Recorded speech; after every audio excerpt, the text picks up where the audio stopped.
आज हम लोग केवल हिंदी क्लास को ही पढ़ेंगे। आप ये कर सकते हैं, जैसा कि मैं यहाँ बोर्ड पर लिखा हूं, सवाया कवि देव की रचना आज आपको पढ़नी होगी। अभी सारे बच्चे आ जाए, आप इस पाठ को निकाल कर फिलहाल देख सकते हैं कि इस पाठ के अंदर में क्या है।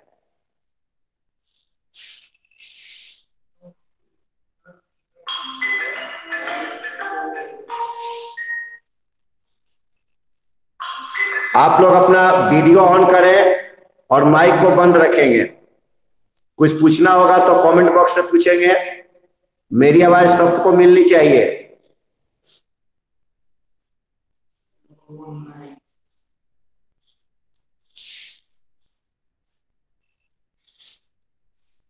अनुराधा पासवर्ड क्या डाल रही है?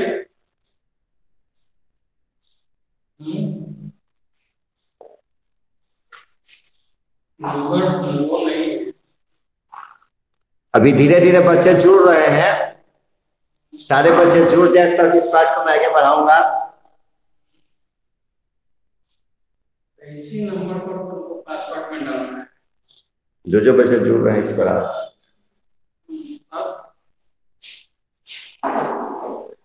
नहीं हो रहा है। जो बच्चे जुड़ रहे हैं हमारे यहाँ तो ज्वाइन हो रहा है।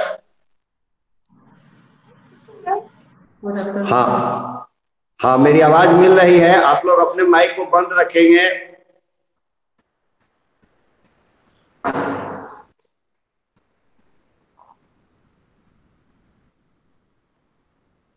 सारे बच्चे जुड़ जाएं। समय कम नहीं मिलेगा, समय काफी मिलेगा आप लोगों को। ठीक से समझेंगे तो इसमें भी कोई परेशानी नहीं होगी।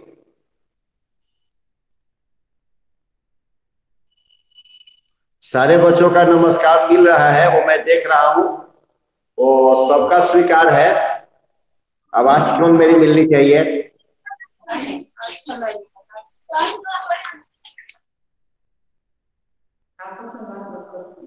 आपस में आप लोग बातचीत करेंगे तो कम से कम मेरी एकाग्रता टूटेगी। तो जब मैं आज बताने जा रहा हूँ उसमें थोड़ी परेशानी होगी।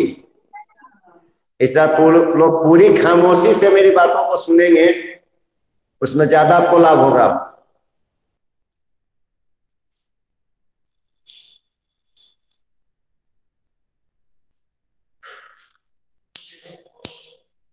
कुछ बच्चे ओके सर भी लिख रहे हैं। अंशु यादव, हर्षित राज, अच्छी बात है। आप मेरी बात को एक्सेप्ट कर रहे हैं। इसी तरीके में बने रहेंगे तो शायद ये जो लाइव क्लास मैं खुद पहली बार आ रहा हूं आप लोगों के सामने सर।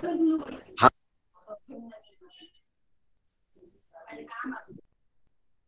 सर आप म्यूट हो गए हैं। सर आपको म्यूट किया गया अभी।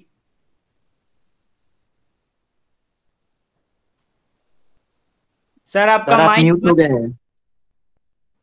सर आपका माइक बंद है। सर आपका आवाज नहीं आ रहा है। सर सर म्यूट है। माइक ऑन करिए। सर आप म्यूट हो गए हैं। सर आपकी आवाज नहीं आ रही है सर। सर आप यार म्यूट हो म्यूट हो गए गए हैं। हैं यार। सब कोई बोलो म्यूट हो गए हैं। सर म्यूट हो गए सर। हाँ सर आप म्यूट हो गए सर। मेरी सर आवाज आप अब म्यूट मिल हो गए रही है। हैं। हाँ सर आ रहा है, आ रहा है। सर आप हाँ, मिल तो रही है। मेरी आवाज मिल रही है तो आप लोग अब मेरी आवाज पर गौर करें। लगभग सारे बच्चे जुड़ चुके हैं और इसमें बिना कोई शरारत के आप तरीके में समझेंगे ताकि अपनी बातों को मैं तरीके से समझा पाऊंगा आपको। थोड़ी सी भी इसमें आप लोग असुविधा करेंगे तो आप लोगों के लिए परेशानी होगी। सबसे पहली सूचना मैं आपको दे दे रहा हूं। वैसा कि वीडियो जो बनाया गया विद्यालय के द्वारा, उस वीडियो को पहला आपको है पद खंड में सूरदास। एक एक शब्दों को बहुत ध्यान से देखेंगे आप। सबसे पहले आपको पढ़ना है सूरदास। लेकिन सूरदास के वीडियो शायद आप लोगों ने देखा होगा। मैं लाइव क्लास में सूरदास पाठ पर जो उनकी रचना है उस पर नहीं था, या उस पर जैसी व्यवस्था नहीं थी। सिर्फ मेरी बातों को भी सुनेंगे। और अभी दूसरा जो पाठ है, ये पाठ हिंदी पढ़ाने की सोची आपको तुलसीदास का है, लेकिन वो आपको प्रथम सत्र में पढ़ना नहीं है। इसलिए पद्य खंड की पाठ संख्या 3, मेरी आवाज सबको मिल रही है? मैं आगे पढ़ रहा हूं।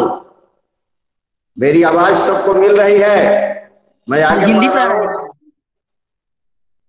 मिल रही है ना आवाज? तो पाठ संख्या पद्य खंड की जो पाठ संख्या 3 है, पद्य खंड की, आप यदि नंबर वाइज देखेंगे, जो आपको विवरणिका में होता है, जिसमें चैप्टर के लिस्ट होते हैं, तो उसमें भी आप देखेंगे तो पाठ 3 जो है। सर आप हिंदी पढ़ा रहे हैं या संस्कृत?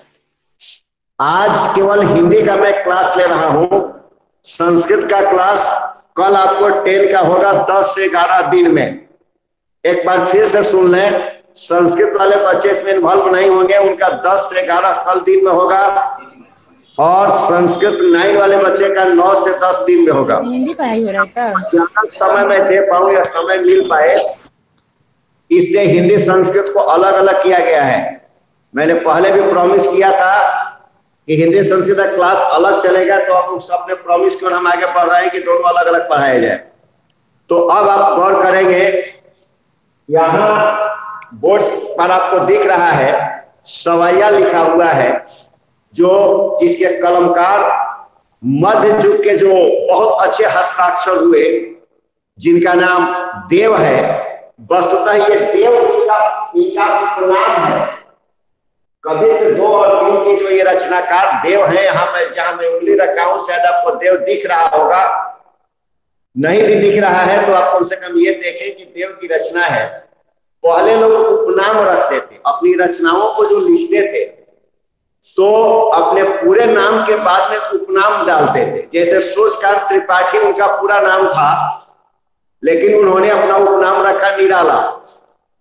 रामधारी सिंह उनका पूरा नाम था, उन्होंने अपना उपनाम रखा दिनकर। तो पहले उपनाम की परंपरा चलती थी हमारे यहाँ। आज भी उपनाम की परंपरा चलती है, लेकिन मात्रा में बहुत कम। तो यहाँ ये ध्यान देंगे कि देव जी की रचना पढ़ने जा रहे हैं। इनका पूरा नाम देवदत्त द्विवेदी था। देवदत्त द्विवेदी इनका पूरा नाम था, और देव नाम से इनकी रचनाएं मिलती हैं। इतना ही नहीं, इनके जन्म के बारे में 1673 ईस्वी उत्तर प्रदेश के इटावा में हुआ था। इटावा जिला आज भी है, जो समाजवादी पार्टी के मुलायम सिंह भी वही के रहने वाले हैं। इटावा फेमस जिला है, वही के ये भी रहने वाले थे देव। पूरा नाम देवदत्त द्विवेदी। और औरंगजेब के जो पुत्र आलम शाह हुए, थोड़ा सा एक नजर इसको जरूर कविता के बारे में देखेंगे तो आलम शाह के ये संपर्क में आए, तमाम रईसों के यहाँ ये घूमते रहे, लेकिन कहीं भी ये स्थिर नहीं हो पाए, टिक नहीं पाए। तो बाद में राजा भोगीलाल के यहाँ ये बहुत दिनों तक टिके, उनके आश्रयदाता भोगीलाल बने। जैसा कि पहले लोग राज सत्ता के यहाँ ठहरते रुकते थे, अपनी रचनाएं उन राजाओं के यशोगान में लिखते थे, प्रशस्ति में लिखते थे, गुणगान किया करते थे। राजाश्रय में पढ़ने वाले कवि, तो उनकी लेखनी निर्भीक निष्पक्ष नहीं हो पाती थी, क्योंकि वो जिसके शासन में बसते थे उसके खिलाफ नहीं लिख सकते थे।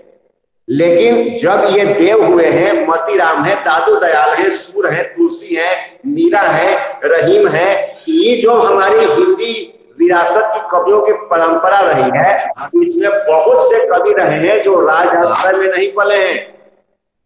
राजाश्रय में, जैसे आप तुलसीदास को ले सकते हैं, अकबर के शासन काल में थे, लेकिन अकबर की सत्ता को स्वीकार नहीं किए। तो इस तरीके से काफी लंबा हो जाएगा। इस पर देव के बारे में यदि मैं व्याख्यान को बढ़ाऊं, मुझे सिर्फ आप लोगों को यह बताना था देव के बारे में कि ये राजाश्रय में भोगीलाल के यहाँ जब आए तो वहां बहुत दिनों तक ये टिके रह गए, और इन्होंने 52 से 72 तक 52 से 72 रचना मिलती हैं, मामूली बात नहीं है। 52 से 72 तक की रचनाओं का मिलना ये साधारण सी बात नहीं है। अभी सिर्फ मेरी बातों का बहुत गौर से सुनेंगे, मैं क्रॉस क्वेश्चन का आप लोगों को मौका दूंगा। तो इसमें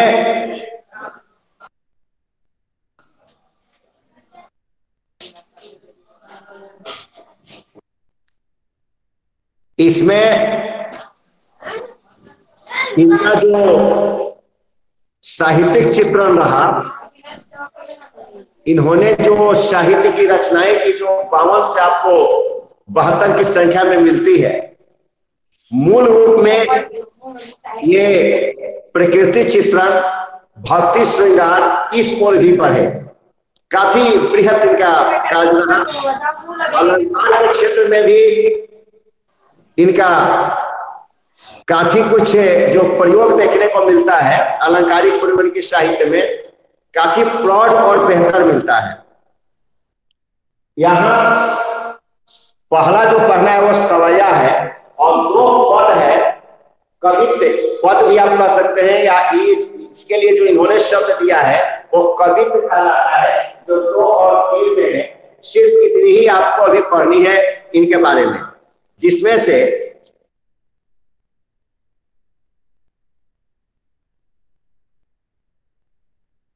सर आपको फिर से कोई म्यूट कर दिया है। सर आप म्यूट हो गए फिर से। सर आपको कोई म्यूट कर दिया है। सर आपको कोई म्यूट किया है अभी तुरंत।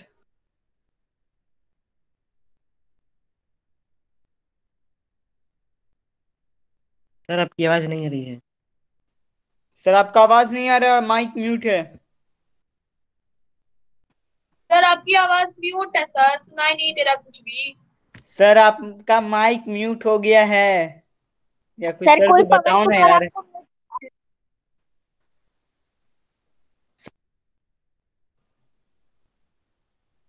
आवाज नहीं आ रहा है sir. You are muted sir. Sir आपका माइक बंद हो चुका है।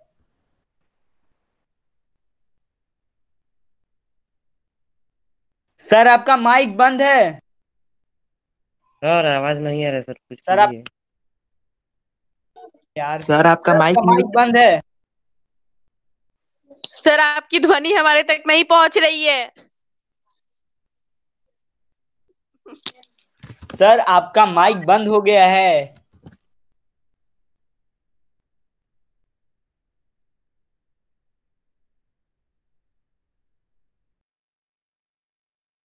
सर का माइक ऑफ है, कोई बताओ उनको। सर सर आपको सुनाई दे रहा है? सर आप म्यूट हो गए हैं। सर आप कहाँ म्यूट हो गए सर, कुछ भी सुनाई नहीं दे रहा है सर। आप सर को पता। सर सर आपका माइक म्यूट है, या कोई सर को बताओ कौन ना। म्यूट किया भाई इनको? कौन इनको म्यूट कर दिया?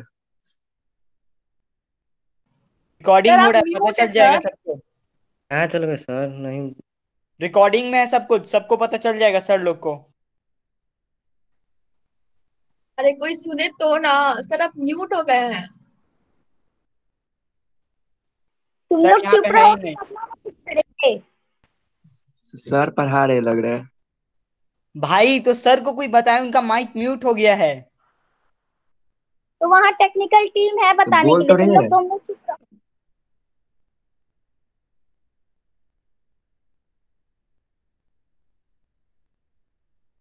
क्या किया जाए यार, लेफ्ट कर दिया जाए क्या?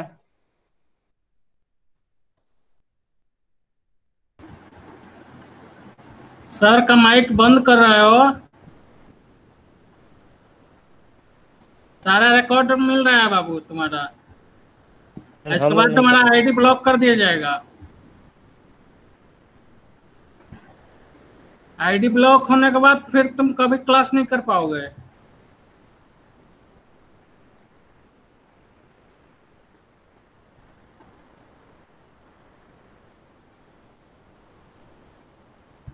सर कोई पवन कुमार सर का आईडी सर का म्यूट कर दिया है वॉइस। हाँ तो ठीक है, उसका आईडी हम अभी ब्लॉक कर दे रहे हैं, आप लोग कीजिए।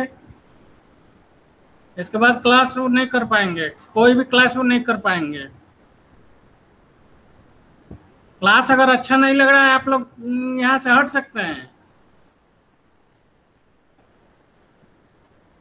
नहीं तो आईडी ब्लॉक कराना है तो म्यूट कीजिए लोग, नहीं तो अनम्यूट कीजिए अब भी।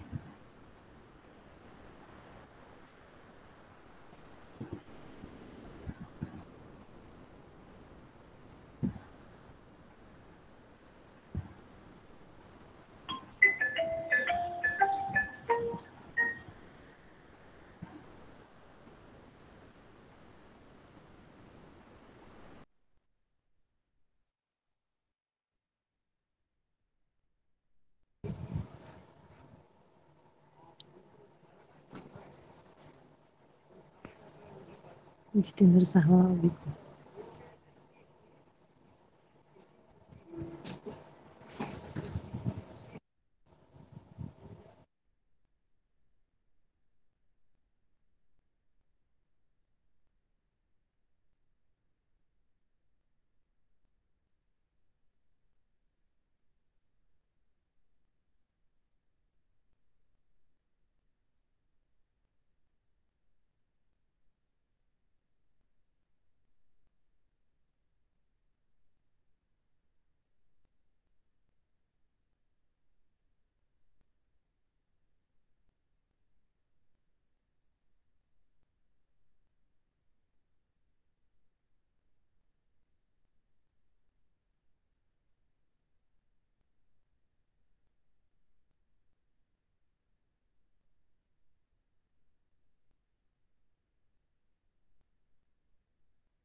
अब मेरी आवाज आप लोगों को मिल रही है?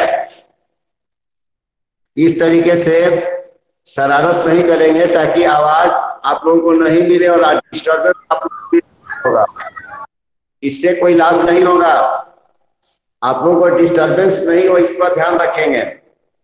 मैं बता रहा था देव के बारे में इन्होंने भोगीलाल के यहाँ रह करके जो अपनी तमाम रचनाएं लिखी, सर थोड़ा सा कैमरा पीछे कर लीजिए, जो हमारे आपको इस पाठ्य पुस्तक में निर्धारित है।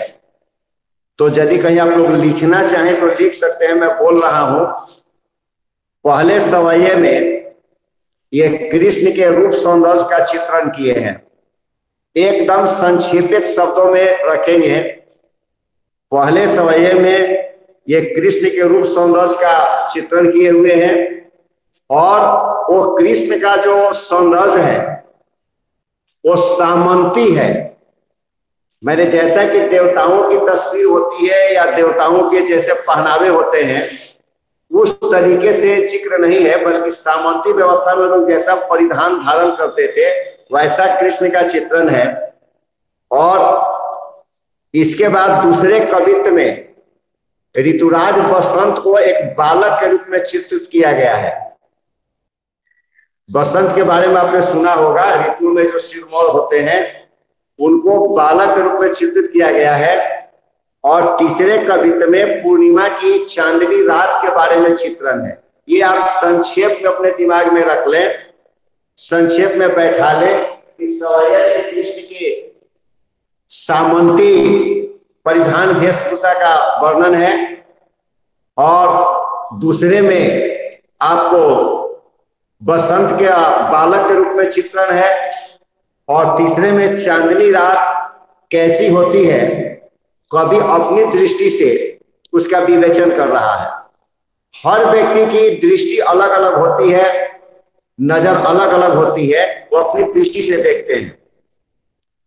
कहते हैं कि पायनी नूपुर मंच बजे कटकिन की निकै धुन की मधुराई। पायनी कहते हैं पैरों में नूपुर लोग पहनते हैं, मंजू मतलब सुंदर, बजे चूंकि ये भाषा जो है ये आधुनिक जो हिंदी मिलती है उस भाषा में नहीं है, तो इसके शब्द थोड़े से आपको अटपटे से लगेंगे हिंदी की तुलना में, लेकिन सभी शब्दों के जो शाब्दिक अर्थ है वो भी आपको मिलेंगे पुस्तक के मतलब शब्द श्रृंखला में आप देखेंगे तो मिलेंगे। तो यहाँ दो चीज आप ध्यान रखेंगे कि कवि बताते हैं कि कृष्ण के पैरों में सुंदर पैजनी है जो नूपुर है और कमर में करधनी है। यहाँ ध्यान देंगे, ऐसी बात नहीं है कि आभूषण महिलाएं ही पहनती हैं। आभूषण को पहले पुरुष भी पहनते थे, लेकिन आज खाने के लाले पड़े हुए आभूषण लोग कहां से पहनेंगे। जितने पुरुषों के भी आभूषण का जिक्र हमारी प्राचीन रचनाओं में मिलता है, उतनी आज के दौर में संभव ही नहीं दिखता है। लेकिन मैंने पहले ही कहा था कि इसमें कृष्ण की सामंती वैभव का चित्रण है, तो इस सामंती वैभव में उनके पैरों में जो नूपुर है उसकी मधुर आवाज आ रही है, ध्वनि आ रही है, और कमर की जो करधनी है लोग कमर में पहनते थे, उस कमर की करधनी और पैरों के नूपुर दोनों की आवाज जब एक में मिलती है तो एक संगम सा लगता है। ऐसा मालूम पड़ता है कि दोनों की आवाजें मिलकर के आपस में कुछ कह रही हैं। उनके अंग जो है सो श्यामल है, सांवरे अंग लसै पतपीत, उनका शरीर सांवला है। जरा यहां भी ध्यान देंगे, इंसान दो ही प्रकार का होता है, गोरा और काला, और यदि कोई व्यक्ति सांवला हो जाए तो खुद ही एक आकर्षण का केंद्र हो जाता है। तो कृष्ण का शरीर जो है सो सांवला है और पीला वस्त्र, इसीलिए पीतांबर शब्द आता है। पीला वो अंबर वस्त्र जिसका पीतांबर कृष्ण के लिए, विष्णु के लिए आता है। जरा गौर करें कि सांवला शरीर हो और उसके ऊपर पीले कपड़े हो। जो लोग फैशन डिजाइनिंग से संबंधित थोड़ी सीधी सोच रखते होंगे, आप गौर करेंगे कि यदि सांवले शरीर पर पीला वस्त्र हो तो उसकी आभा एक काफी अनुपम हो जाती है। ये महसूस आप कर सकते हैं देख भी सकते हैं। और उनकी छाती पर हिये हुलसै बनमाल सुहाई जंगली फूलों की माला है। और माथे किरीट बड़े दृढ़ चंचल, मस्तक पर किरीट मतलब मुकुट है। और उनकी बड़ी बड़ी आंखें हैं और भी चंचल, एक्टिव, काफी चंचल उनकी आंखें हैं और बड़ी बड़ी हैं। और मंद हंसी मुख चंद चुन्हाई, चुन्हाई कहते हैं चांदनी को, चूंकि ब्रजभाषा का शब्द है कि उनके बड़े बड़े नेत्र अत्यंत चंचल हैं। और ऐसा महसूस हो रहा है कि मुख रूपी चंद्रमा पर चांदनी जैसे मंद मंद मुस्कुरा रही हो। कवि एक अलौकिक कल्पना को कर रहा है इस कृष्ण के सामंती वैभव में। फिर आगे कवि बतलाता है, जय जग मंदिर दीपक सुंदर श्री ब्रजदुल्हा देव सुहाई। इसमें बताता है कि संसार रूपी मंदिर के कृष्ण जो है सो एक सुंदर दीपक है। और वह ब्रज के कृष्ण पति जो सबों के पालक हैं, वो कम से कम हमारी सहायता करें। यह पहले सवैये में कवि कृष्ण के सामंती वैभव का जिक्र कर ये चित्रण कर रहा है। एक एक पंक्ति को आप लोग अपनी बुक में घर पर देखेंगे और उम्मीद है कि मैं जो बोल रहा हूं इसको थोड़ा भी आप दिमाग में रखेंगे तो सारा का सारा अर्थ आपकी समझ में आएगा। और इसके बाद जो कवित्व है, कवित्व डाढ़ द्रुम पलना बिछौना नो पल्लव के, डाढ़ द्रुम पलना बिछौना नो पल्लव के, यहाँ बसंत का बालक के रूप में चित्रित किया गया है। और बसंत जरा ध्यान देंगे, बसंत तो ऐसे ही आकर्षक ऋतु है, काफी अपनी ओर खींचने वाली ऋतु है। और उस बालक का रूप, चाहे वो किसी भी जाति का लड़का हो, गोरा काला कैसा भी हो, लेकिन बालक का रूप थोड़ा सुहाना होता है बाकी लोगों की तुलना में। तो ये अपने आप में एक काफी आकर्षक हो रहा है कि तो बसंत का चित्रण और दूसरा बसंत को बालक के रूप में चित्रण करना कवि की एक प्रबल सूझबूझ का परिचायक है। और इस प्रकृति चित्रण में कवि बसंत को बालक के रूप में चित्रण कर कर ये बता रहा है कि पेड़ की जो डालियां हैं, डांट तुम पलना बिछौना नो पल्लव के, सुमन झिंगुला सोहे तन छवि भारी दे। कवि अपनी कल्पना के द्वारा बतला रहा है कि जो पेड़ की नए नए किसलय एकदम एग्जैक्ट और एक्यूरेट शब्दों को ले, आप देखते होंगे आम के पेड़ या किसी पेड़ के जो नए पत्ते आते हैं, वो नए पत्ते हरे नहीं बल्कि लाल रंग के होते हैं, जो किसलय कहलाते हैं। वो काफी कोमल होते हैं, सुकोमल होते हैं ये हरे पत्ते की तुलना में। तो कवि कल्पना कर रहा है कि बसंत रूपी बालक जो है वो नए किसलय मतलब जो नवीन पत्ते हैं, काफी मुलायम पत्ते हैं, उसका बिस्तर लगा है बसंत के लिए। अब चूंकि बसंत को बालक रूप में कवि को दिखलाना है तो ये तो दिखलाना ही पड़ेगा। जैसे छोटे बच्चे को जिसकी अवस्था 1 साल या 6 महीने की हो तो देखेंगे लोग उसको बच्चे को पालने में रख देते हैं, झूले में रख देते हैं और उसे झुलाने की कोशिश करते हैं, झुलाते हैं उसे। तो उसी तरीके से बालक बसंत जो है वो नए जो किसलय वाले जो ये आपको पत्ते हैं, किसलय है, वो जो है सो बिस्तर का काम है। और फूलों का उसके ऊपर छाबड़ा सुशोभित हो रहा है। जैसा कि आप देखते हैं झालर टाइप का लोग लगा देते हैं, छोटे छोटे बच्चे का जो पालना होता है, वो भी आकर्षक लग रहा है। और हवा जो धीरे धीरे चल रही है, पवन झुलावे केकी कीर, और हवा जो धीरे धीरे चल रही है, तो इससे मालूम पड़ रहा है कि हवा जो है अपनी हाथों से इस बालक बसंत के हिंडोले को, झूले को झूला रही है। और वो काफी आकर्षक है हवा के झुलाने से। और कोकिल हलावे झुलसावे करतारी दे, जो शब्द इसमें जो पंक्ति आई है, ध्यान रखेंगे मोर की आवाज भी काफी आकर्षक होती है, लेकिन मोर की आवाज को केकारो कहते हैं। ध्यान से समझ लेंगे, कहीं ना हो तो लिख भी सकते हैं। या मैं बाद में नंबर दे दूंगा, उस वक्त पूछ भी सकते हैं कि एक मोर की जो आवाज होती है उसमें भी कशिश होती है, उसमें भी आकर्षण होता है, और कोयल की जो आवाज होती है उसमें भी कशिश होती है, उसमें भी आकर्षण होता है। दोनों की आवाज में आकर्षण है, कशिश है, लेकिन मोर की आवाज और कोयल की आवाज को का जिक्र करने में कभी अब किसे आगे रखे, मोर की आवाज को या कोयल की आवाज को, एक असमंजस की स्थिति कवि के सामने हो जाती है। लेकिन फिर भी कवि अपनी सूझबूझ से बताता है कि मोर की आवाज मतलब जो इस मिठास को दे रही है, तो ऐसा मालूम पड़ रहा है जैसे कोयल ताली बजा करके बसंत का अभिनंदन कर रही है। दोनों प्रकृति के पूरक है, दोनों से प्रकृति की शोभा है। हम मोर को भी इग्नोर नहीं कर सकते, कोयल को भी इग्नोर नहीं कर सकते, क्योंकि बसंत की वास्तविक जो शोभा है इन दोनों से है। इसलिए कवि यहाँ पर ऐसी कल्पना कर रहा है कि मालूम पड़ रहा है कि बसंत रूपी बालक के आगमन में कोयल जो है अपने हाथों से ताली बजा रही है, मतलब उसकी आवाज ऐसे आ रही है।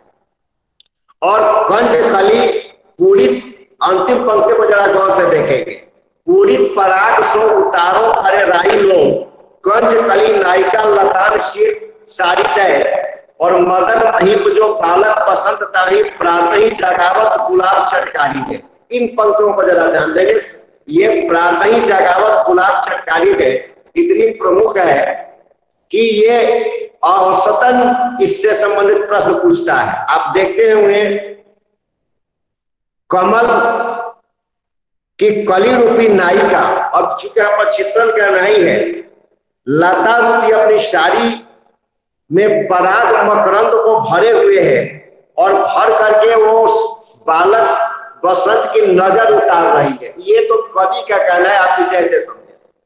आप देखते होंगे यदि छोटे किसी बच्चे को कोई तकलीफ हो जाती है तो चिकित्सक के यहाँ दिखलाने के बाद भी कुछ लोग उसे सलाह देते हैं कि दवा और दुआ दोनों होनी चाहिए। इसलिए राई नमक, राई मतलब सरसों, राई नमक जवाइन वगैरह को लेकर के लोग बच्चे के सर पर से घुमा करके उसकी नजर उतारते हैं। पता नहीं नजर उतारने से कुछ फायदा होता है कि नहीं, मैं नहीं कह सकता, लेकिन भावना जुड़ जाती है माताओं की अपने बच्चे के प्रति या परिवार के जो सदस्य होते हैं उनकी, और उसकी नजर उतारते हैं। एक चीज और देखेंगे, शादी विवाह वगैरह में भी जब दूल्हा जाता है शादी करने के लिए तो उस समय भी लोग दूल्हे की नजर उतारते हैं ताकि ये शादी के लिए जाना है, वहां किसी दूसरे की नजर इसे नहीं लगे। और ये ऐसी बात नहीं है कि ये परंपरा आज ही है। यदि आप ठीक से रामायण का भी अध्ययन करेंगे तो राम के विवाह के समय में भी सारी परंपराएं थी। अब कवि यहाँ कल्पना कर रहा है कि वो बालक बसंत की नजर को उतार रही हैं और मदन महिप जो बालक बसंत ताही प्रातः ही जगावत गुलाब चटकारी दे। अब कवि बता रहा है कामदेव, मैं इस पर ज्यादा डिफिनेशन नहीं दे पाऊंगा, सिर्फ इतना ही समझे कि आकर्षण के प्रतीक देव कामदेव माने जाते हैं और बसंत को कामदेव के बालक के रूप में कवि यहाँ देख रहा है। और उसके साथ जैसे सारी प्रकृति उसे जगा रही है, उल्लसित कर रही है, तो हवा के झोंके से जो गुलाब के फूल है वो गुलाब के फूल के हिलने डुलने से चट चट की आवाज हो रही है। तो कवि ऐसी कल्पना कर रहा है कि इस बालक बसंत को ये गुलाब का फूल चुटकी बजा करके जगा रहा है। ये कवि की कल्पना है। हालांकि एक चीज ध्यान रखेंगे, कल्पना जो भी हो प्रकृति चित्रण है। आप जो छोटा बच्चा यदि कोई 1-2 साल का है, छोटा है, तो उसे लोग अपनी ओर आकर्षित करने के लिए चुटकी ही बजाते हैं, कोई आवाज करते हैं, ताकि बच्चा उस आवाज को सुनता है और उधर की ओर अपना मुख कर देता है। इससे 2 बात पता लगती है, एक कि बच्चे ने मेरी आवाज सुन ली, और दूसरा ये पता लगता है कि बच्चा छोटा जो शिशु है ये पहाड़ा नहीं है, इसके कान काम कर रहे हैं, सुन रहा है। नहीं तो ऐसा भी होता है आप आवाज निकाले और बच्चा सुनता नहीं तो लोग बोलेंगे कि भाई लगता है कि इसके कान ठीक नहीं है। तो एक बार फिर मैं आपको दे दूंगा चलते वक्त में। और तीसरी में कवित्व में यहाँ चांदनी रात का वर्णन है, ध्यान रखेंगे। मैं किसी को कम नहीं तोल रहा हूं, जितना बसंत आकर्षक है उससे किंचित कम चांदनी रात भी नहीं है। लेकिन कवि की अपनी कल्पना इस पर अलग दे रहे हैं। चांदनी रात का तमाम लोगों ने जिक्र किया है। यहाँ कहते हैं कि फटिक शिलानी सौ सुधारियों सुधा मंदिर। स्फटिक मतलब स्फटिक का प्रयोग है, जरा ध्यान देंगे। स्फटिक एक चमकीला पत्थर होता है जो शुक्र ग्रह की शांति के लिए लोग पहनते हैं, क्योंकि डायमंड का हीरा का सब्स्टिट्यूट होता है। अब हीरा काफी महंगा है, लोग नहीं खरीद पाते हैं, तो वहां उसके बदले में लोग स्फटिक को धारण करते हैं। स्फटिक का पत्थर काफी चमकीला होता है। कवि कल्पना कर रहा है कि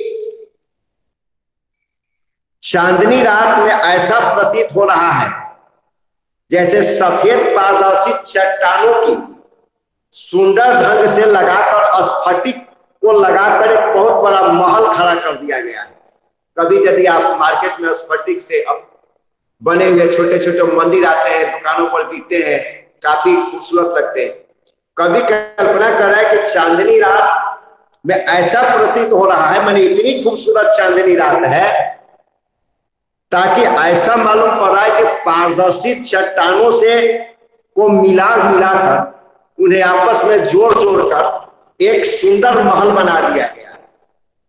और चारों ओर व्याप्त चांदनी ऐसी लग रही है जैसे दही का ही समुद्र तीव्र गति से उमड़ कर चारों ओर फैल रहा है। अब जरा कल्पना देखिए, यदि आप लोगों में से किसी ने समुद्र को वास्तव में देखा होगा, वहां समुद्र के पास जाकर, तो समुद्र में जो पानी उसका फेन होता है और वो काफी तेजी में मतलब चलता है। समुद्र का जो ज्वार है तो वो तो चूंकि पानी का है, थोड़ा पतला है, लेकिन कवि कल्पना ये कर रहा है कि ऐसा मालूम पड़ रहा है जैसे दही जो है इसी का समुद्र जो है सो उमड़ करके चारों तरफ फैल रहा है। ध्यान देंगे, सफेदी की तुलना में पानी से दही कहीं ज्यादा सफेद दिखता है, क्योंकि थोड़ा गाढ़ा होता है। हालांकि दही समुद्र में हो जाए, उससे ज्वार उठने लगे, तो मुझे नहीं लगता है भारत में कोई बिना दही का भूखा मरेगा। लेकिन कभी अपनी कल्पना दे रहे हैं। और बाहर से अंदर तक की जो दीवार है ऐसी लग रही है कि दूध का जो फेन है वो फर्श पर बिखर गया है, फैल गया है। प्रकृति चित्रण में कवि की अपनी उड़ान कल्पना है। और जब इतनी खूबसूरत सा वातावरण है, इतनी सफेदी है, इतनी श्वेतिमा है, तो उसमें आसमान को जो झिलमिलाते हुए तारे हैं वो मोतियों की माला से लग रहे हैं, जैसे लगता है कि सबों को एक साथ मिलाया हुआ है। तमाम फूलों के रस का मिश्रण भी मिला हुआ है। और दर्पण जो है, दर्पण की तरह के समान आकाश जो है सो प्रतीत हो रहा है, इसकी आभा वैसी चमक रही है।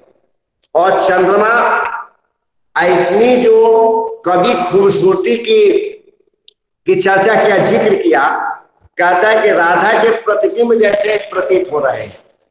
अब जरा ध्यान देंगे, राधा माधव के, कृष्ण और राधा के बारे में तमाम लोगों ने लिखा, लेकिन यहां पर राधा और ये और चांदनी रात, इन दोनों में जो तुलना की गई है, तो कहीं कहीं ऐसा भी महसूस होता है कि किसकी उपमा किससे की गई है, तो खास करके रूपक भी हो जाएगा। उपमा रूपक को हम लोग देख सकते हैं। एक बार फिर आप इसे समझ सकते हैं कि पहले सवैये में कृष्ण के वैभवशाली स्वरूप का चित्रण है, सामंती स्वरूप का चित्रण है, काफी आकर्षक है।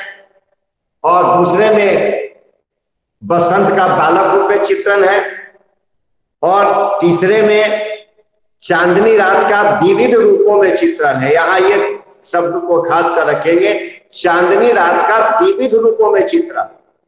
जैसे हर कवि की अपनी नजर होती है किसी ने चांदनी रात का कुछ अलग जिक्र किया, दूसरे ने कुछ अलग दृष्टि में देखा, लेकिन यहाँ एक ही चांदनी रात को विविध रूपों में, अनेक रूपों में आप देख रहे हैं। कहीं दही से उपमा है, कहीं स्फटिक पत्थर से उपमा है। तो इस तरीके से कवि ने इसका जिक्र किया है। अब इसके जो ऐसे शब्द होंगे जो ब्रजभाषा से या मूल हिंदी से नहीं जुड़े हैं, तो शब्दों के अर्थ में कहीं आपको परेशानी होगी, तो आपकी जो पुस्तक है एनसीईआरटी की, उसमें पीछे ये शब्दार्थ इसके मिलेंगे और इससे संबंधित प्रश्नों को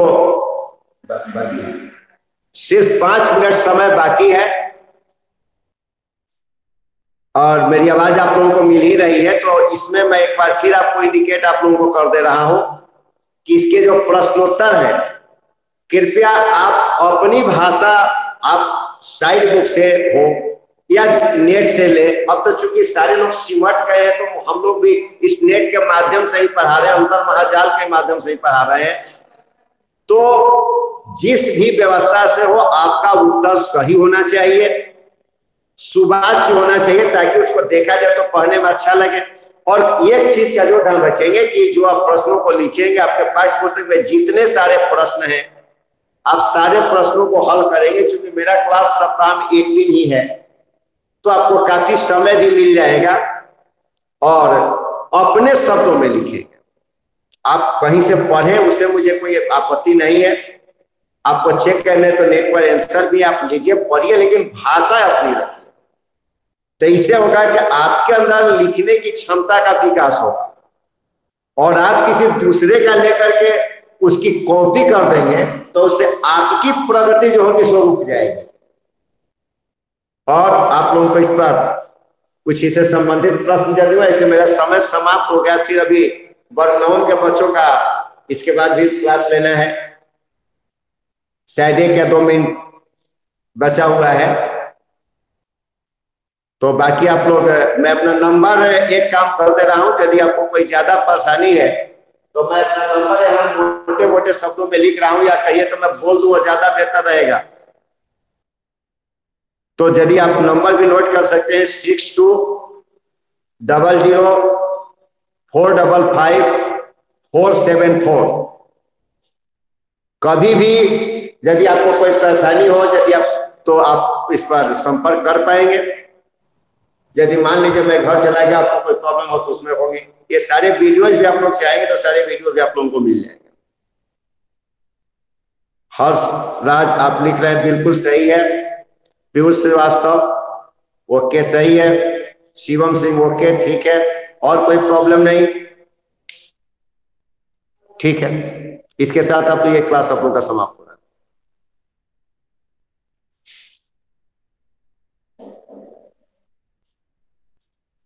thank you sir. Thank you. आप लोग अपना बंद करें। ठीक है सर, बाय सर। बाय।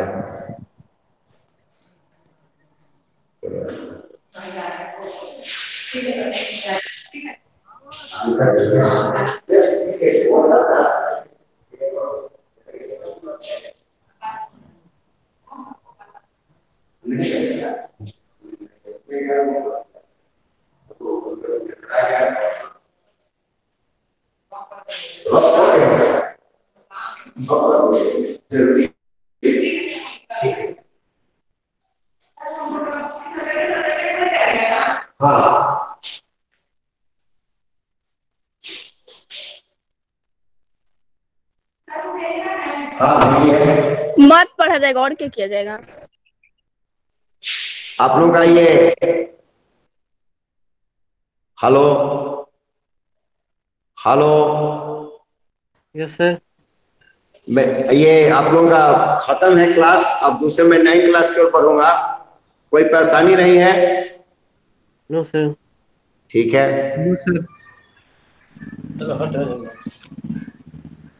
चीटी नहीं।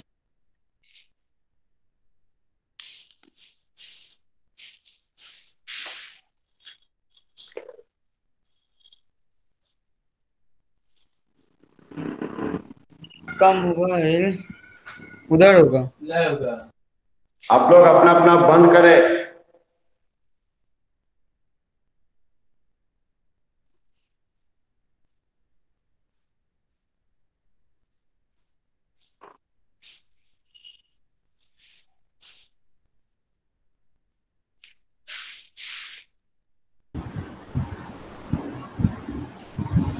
ठीक है सर, हम चल रहे हैं। आप लोग जाइए, आप सर को फ्री कीजिए।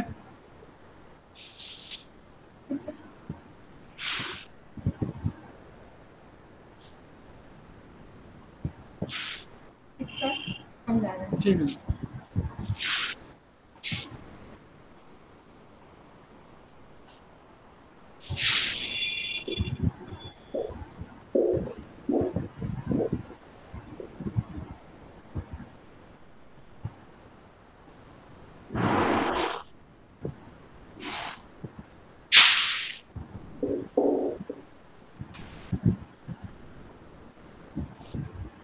शिवम सिंह लेफ्ट होइए।